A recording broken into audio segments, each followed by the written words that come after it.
Kerajaan Kediri, sejarah berdiri, masa kejayaan, dan keruntuhan. Kerajaan Kediri atau Kerajaan Panjalu adalah sebuah kerajaan besar yang berdiri pada abad ke-12 antara tahun-tahun 1042 sampai tahun 1222.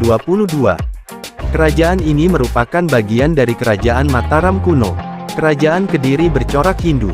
Sejarah berdirinya Kerajaan Kediri. Kerajaan Kediri bermula dari perintah Raja Airlangga untuk membagi kerajaan menjadi dua bagian pada tahun 1041 Masehi. Pembagian kerajaan dimaksudkan untuk menghindari pertikaian, seperti dikutip dari buku Ensiklopedia Sejarah Lengkap Indonesia dari era klasik sampai kontemporer oleh Adi Sudirman. Wilayah kerajaan Raja Airlangga dikenal sebagai Kahuripan. Pembagian kerajaan tersebut dilakukan Brahmana sakti bernama Empu Barada. Kedua kerajaan tersebut dikenal sebagai Kerajaan Jenggala Kahuripan, dan Panjalu Kediri. Kerajaan ini dibatasi oleh Gunung Kawi dan Sungai Brantas, seperti dikisahkan dalam Prasasti Mahaksupya, 1289 m, Kitab Negara Kertagama, 1365 m, dan Kitab Calon Arang, 1540 m. Pada awal masa perkembangan, Kerajaan Kediri tidak banyak diketahui orang. Prasasti Turun Hyang II, 1044, yang dikeluarkan Kerajaan Jenggala hanya memberitakan adanya perang saudara antara Jenggala dan Kediri sepeninggal Raja Airlangga. Sejarah Kerajaan Kediri atau Panjalu mulai diketahui oleh adanya Prasasti Sirah Keting tahun 1104 atas nama Sri Jayawarsa. Sebelum Sri Jayawarsa, hanya Raja Sri Samarawijaya yang diketahui. Letak kerajaan-kerajaan Kediri yakni di daerah Jawa Timur. Kerajaan Kediri berpusat di Daha, atau sekitar kota Kediri sekarang. Pusat kerajaan Kediri tersebut terletak di tepi Sungai Brantas, yang masa itu sudah menjadi jalur pelayaran yang ramai. Raja Kerajaan Kediri, Sri Jayawarsa Dikjaya Sastra Prabu, Sri Kameswara, Prabu Jayabaya, Prabu Sarwaswera, Prabu Kroncaryadipa, Srengga Kertajaya, Kertajaya. Kehidupan ekonomi Kerajaan Kediri. Kehidupan ekonomi Kerajaan Kediri dapat diketahui melalui kronik-kronik Cina yang menyebutkan di antaranya sebagai berikut.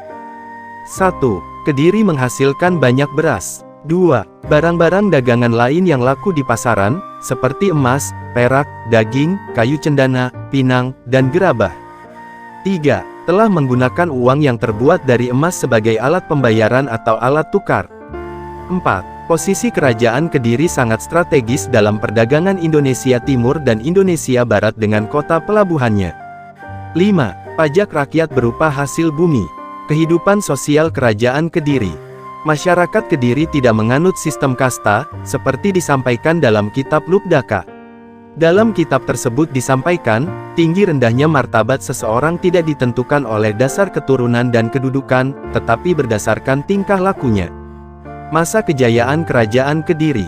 Masa kejayaan Kerajaan Kediri terjadi pada kepemimpinan Jayabaya. Jayabaya dikenal dengan kepemimpinan politik dan ramalan-ramalannya yang dibukukan dalam Jongko Joyoboyo. Di samping itu, sikap merakyat dan visi Jayabaya yang jauh ke depan membuatnya dikenang. Runtuhnya Kerajaan Kediri. Runtuhnya Kerajaan Kediri terjadi pada masa kekuasaan Raja Kertajaya, seperti dikisahkan dalam kitab Pararaton dan Nagara Kertagama. Pada tahun 1222, Kertajaya dianggap telah melanggar agama dan memaksa Brahmana menyembahnya sebagai dewa. Kaum Brahmana lalu meminta perlindungan Ken Arok.